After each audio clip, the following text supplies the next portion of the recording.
It's another huge day in our Summer Games Preview Week. Today you'll see the world premieres of The Age of Conan and Hellboy, The Science of Evil. Then we take an exclusive hands-on look at The Force Unleashed and preview The Bourne Conspiracy. X-Play starts now.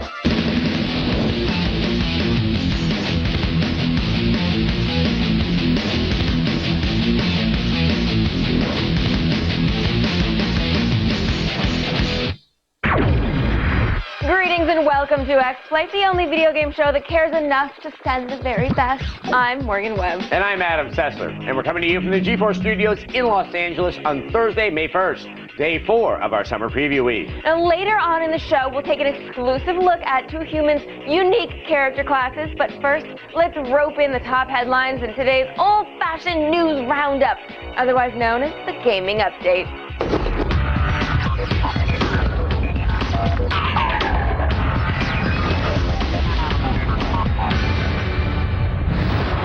We continue our week of Grand Theft Auto 4 updates with news that will help you find your way through Liberty City. A new Google Maps mashup from IGN.com allows gamers to filter locations of restaurants, in-game secrets, mission markers, and more.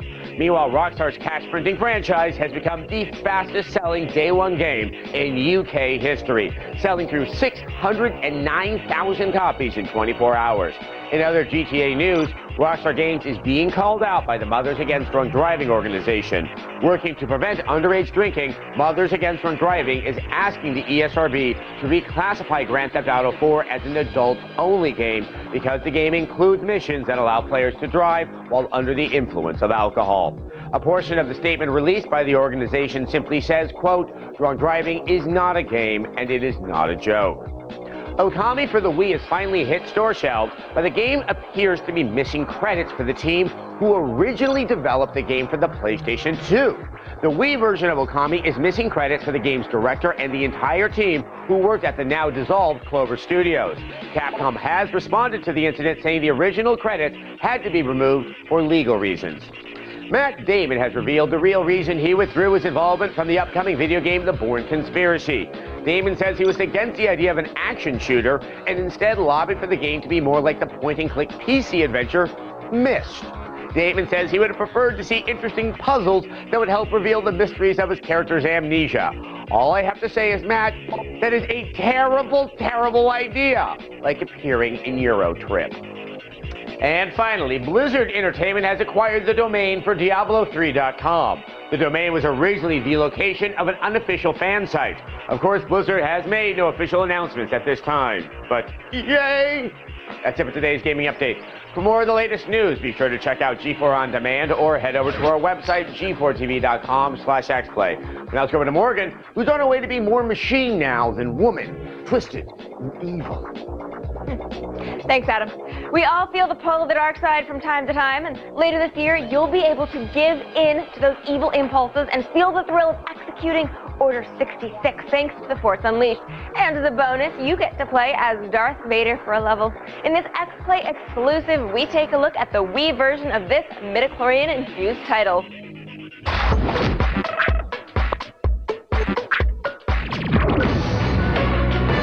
When Nintendo first unveiled the Wii's unique controller, Star Wars fans galaxy-wide instantly imagined themselves using it as a lightsaber.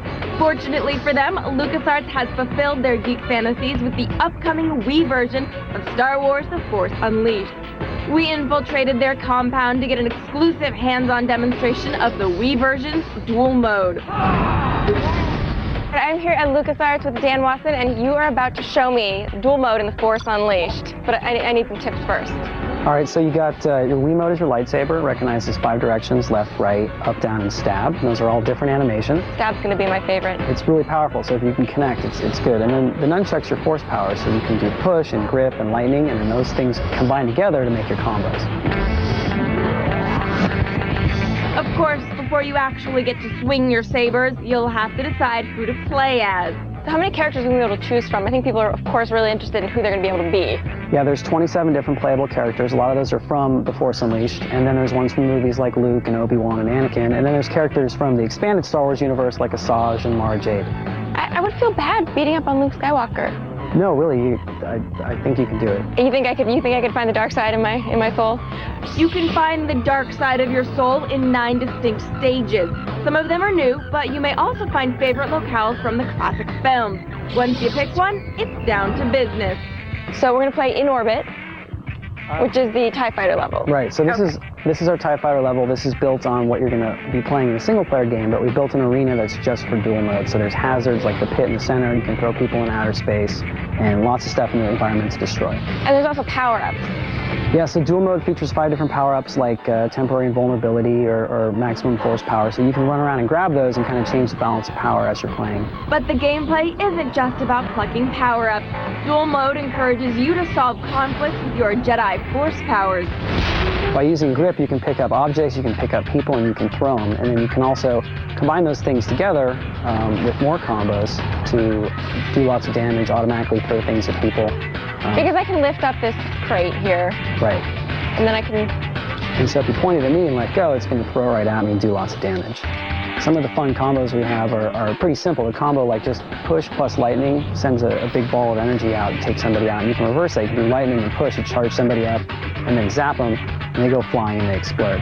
We didn't actually beat LucasArts at their own game, but we are looking forward to its September release date. Once Force Unleashed finally comes out, we can practice our saber skills all day long. All right, thank you so much for showing me Force Unleashed. You're welcome. Dual mode on the Wii. I'm gonna practice a little bit more, and then we're gonna have a rematch. All right, yeah, you're getting close. You're pretty good. I'm almost there. It's not hard to become a master, so you're almost there. All right, now, well, that looks good. On tomorrow's show, we'll have Morgan's hands-on with the 360 version of The Force Unleashed.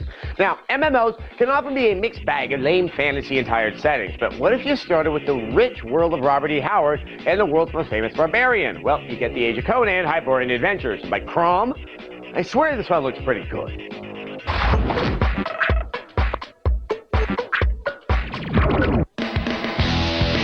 If it seems like we've been hearing about the Age of Conan MMO for years, that's because, well, we have. But Funcom swears that the time has been well spent. I would be ashamed if it was not the best work I could do. X-Play was among the lucky few who got invites to the closed beta, and we've been exploring the world of Hyboria non-stop since then. It's a land full of action, mystery, adventure, and giant apes. Suck it, Mighty Joe Young.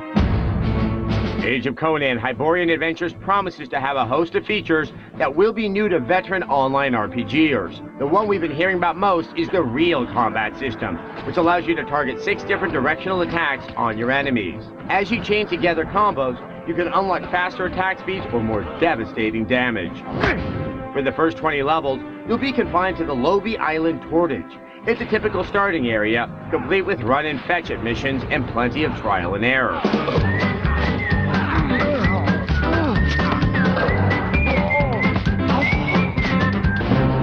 But the island also includes the option to play in either a multiplayer world or a single-player one based on the time of day. During the daylight hours in-game, expect to meet fellow heroes. But if you rest at an inn and play at night, the whole world will be yours for the taking. I want more. Towns are populated with the usual host of helpless quest givers. What can this be? Would you fetch it for me? Did you bring evidence? Did you do it? Did they die? Did they suffer? But if you band together with your friends, you can actually build your own cities, complete with merchants, repairmen, and local color. You got the coin for a drink? Speaking of local color, the game is set in the low fantasy world of Hyboria. This means that you probably won't see much in the way of elves or dwarves or halflings prancing in the street. However, the environments are more realistic, both graphically and historically, to our own. Based on Robert E. Howard's Conan stories, Hyboria is a sort of proto-mythical Earth, with areas reminiscent of Europe, Africa, and Asia. Although the game will initially be released for PCs, a version for the 360 is also in the works, and we can't wait to see what an online action RPG will be like on a console. We'll have a full review and more in-depth look when Age of Conan Hyborian Adventures is released.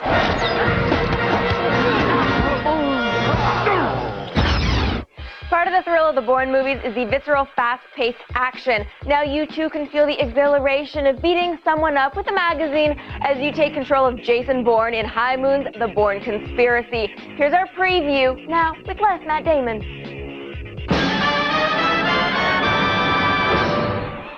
5 different books, 3 different movies, and now 1 video game, such as the world of Jason Bourne, such as the upcoming game called Robert Ludlum's The Bourne Conspiracy.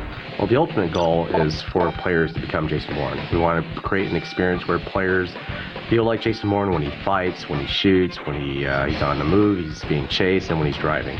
Now, even though The Bourne Conspiracy is Matt Damon-less, that doesn't mean it's not trying to feed off the success of the flick. The game looks to be very influenced by the Bourne trilogy. In the video game world, there's been a lot of attempts to create a cinematic gaming experience, so we really took a hard look at the Bourne movies as a reference. There's a lot of work done with the Bourne Supremacy and Ultimatum, with creating a unique camera style with the handheld camera look. That's really become the signature style of the movies, and we really wanted to capture that for the games. Everyone remembers the fight sequences in all the movies. They're very memorable. He has a very distinct style of combat, and who better than to hire the guy who actually helped choreograph and design those moves for him. And that's Jeff Amato. Jeff designed a lot of the fighting moves that went into the game, and he even did the motion capture direction and brought his own stunt team. All right, we get it. The game will rely on the best parts of the movies. We're not exactly tied to a movie, a Bourne movie, so we were able to actually take our time and actually create a game, since it's the first ever game based off Jason Bourne, and we want to make sure that we're developing a franchise at the end of the day.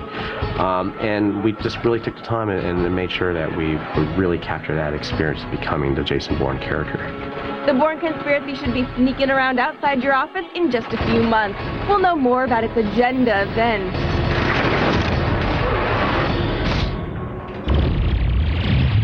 Man, I wish that was point and click. We have to take a break, but first, give us your opinion on today's poll question. Are you going to miss Matt Damon in The Bourne Conspiracy? Is your answer A, yes, B, no, or C, I thought it was Ben Affleck? Log on to g4tv.com/xplay and let us know. We'll have the results later on in the show. June 1st, G4 presents the world television premiere of The King of Kong. The award-winning film takes you inside the bizarre and often funny world of competitive arcade gaming. Watch the battle for gaming's most controversial world records. You don't want to miss this movie. It's one of my favorites. It's great. You're going to love it. King of Kong premieres June 1st, only on G4. Coming up on X-Play.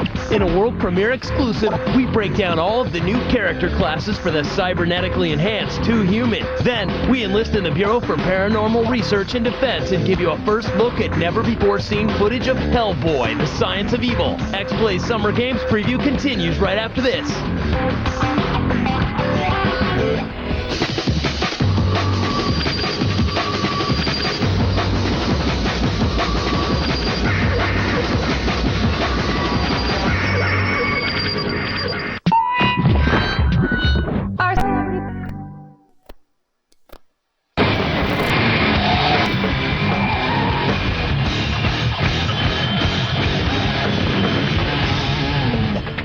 Welcome back to X-Play Summer Games Preview. Now, Silicon Knights head Dennis Dyack claims that 2 Human will offer completely new experiences when playing with different classes. Today, we continue our service to Odin as we give you a world premiere sneak peek at your many options in this technology-fueled Norse epic.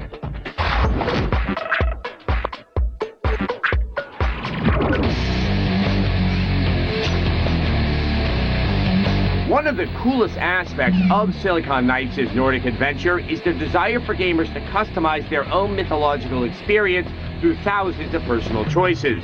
The most important decision facing players is what character class to suit up as. So the main class that we've shown probably the most is the champion. And it's easy to say he's a balanced type of class, but he has a very unique property in that he actually does the most damage and the most hits in the air. You've got the defender class. He's kind of he's a bit of your typical tank. He's got laser beam weapons as his default, which actually stop enemies on the spot. He can just take tons of damage. He also starts with the dual wield hammer and shield, which gives him the best armor in the game. You've got the commando class, which is almost a pure shooter. His initial payload is the rifle. He's got tons more ammo than other guys. He can reload significantly faster than other classes. He can shoot further than other classes. You've got your berserker class, and he's just a rabid Wolverine. He uses dual-wield swords, and he's just got really wide attack arcs, really, really fast, high-powered damage. But again, he's very light armored, so you've got to use a lot of like stay-away techniques. You don't want to go toe-to-toe with the bigger enemies. And then the last class is the bioengineer. And because of the skill tree and how deep the skill tree is, you can have different makeups of class. You've got a path with a nice, very quick heal, and that path actually has a lot of skills that augment kind of support stuff. Well, then you've got another path that actually buffs all of his combat skills, and he's more like a paladin.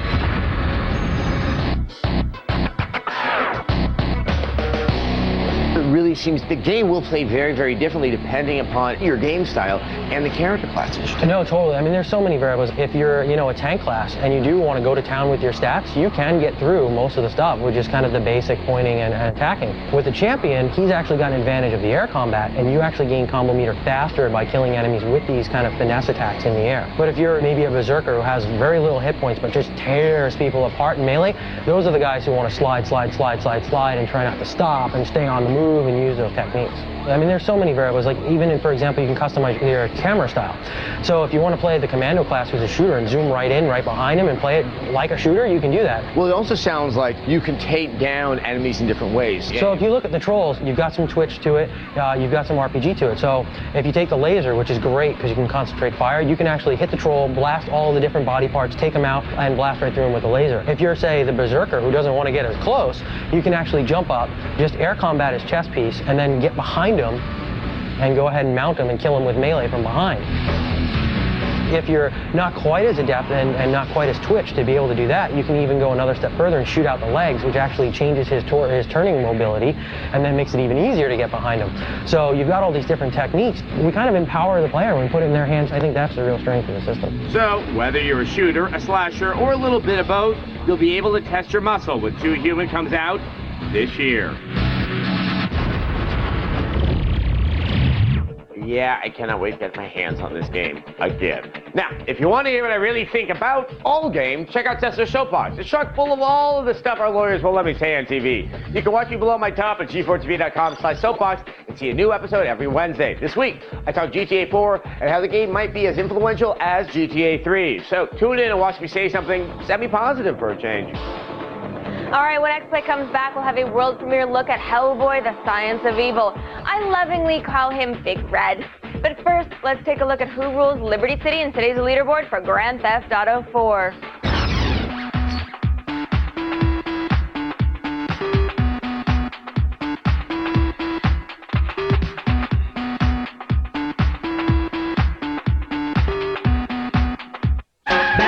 Also available on G4 On Demand.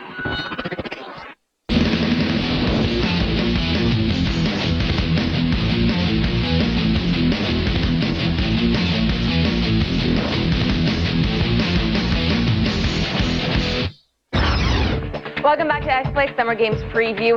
Earlier in the show, we asked you, are you going to miss Matt Damon and the Bourne Conspiracy? We have calculated your ham-handed button-clicking, and right now, it looks like 41% of you will miss Bagger Vance's sidekick. Well, let's go back over to Adam. When fighting the things that go bump in the night, it's best to employ someone who knows that world intrinsically. That's where Hellboy and the BPRD come in. The big red guy is set to make his demonic return to consoles this June in the Science of Evil. But we've got brand new, never-before-seen footage right now.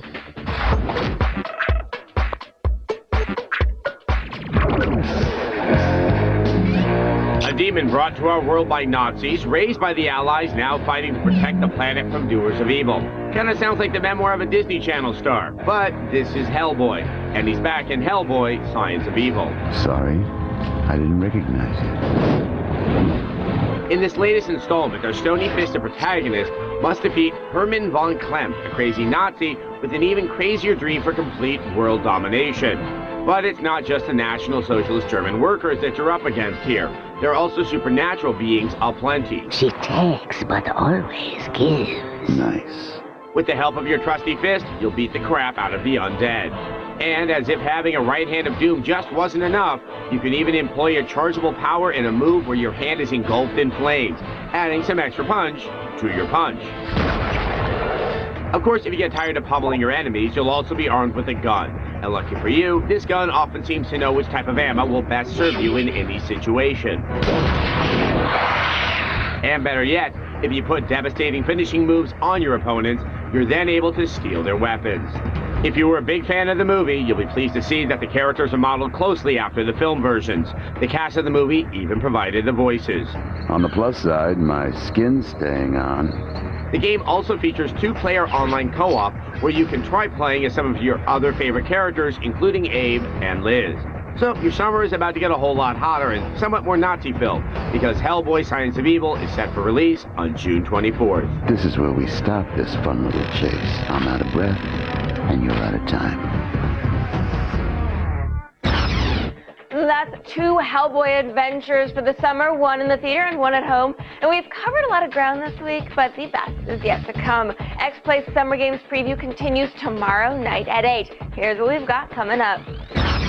On tomorrow's show, Morgan heads back to LucasArts for more Jedi training with the Xbox 360 version of The Force Unleashed. Then we announce the winner of Mr. Sark's Ultimate Halo 3 Challenge, Sarkathlon 2, and see which Spartan earned the right to wear the ultra-rare Recon armor. Plus our exclusive preview of Metal Gear Solid 4, and we'll show you some brand new never-before-seen footage of this PS3 powerhouse. All this and more as our explosive Summer Games Preview Week continues tomorrow night at 8. Check out G4TV.com/XPlay for more info and updates.